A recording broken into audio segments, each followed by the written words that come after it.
Hi, today I will share how to animate a brush stroke, or I can say the outline. I have these two images just for comparison. Go to layer and choose auto trace.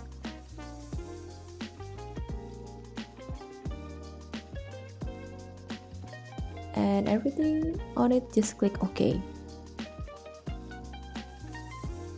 As you can see, there's a new layer called auto trace layer. This one.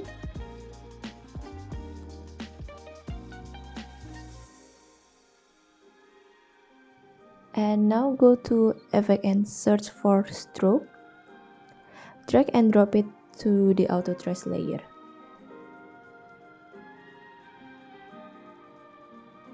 Change the paint style into on transparent.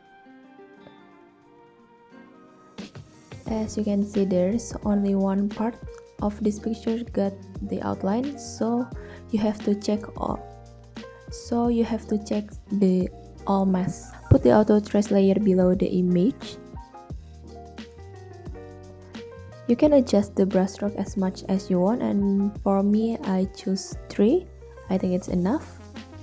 To animate the stroke from the non-existing into covering the whole image, first you have to go to auto trace layer. On the stroke section, go to the first second and make sure the start is 100 and drag the keyframe on the selected keyframe. Change the start number into 100. Thanks for watching. Feel free to drop any question in the comments below. And if you enjoyed the video, please like, share, and subscribe to my channel for more content. See you!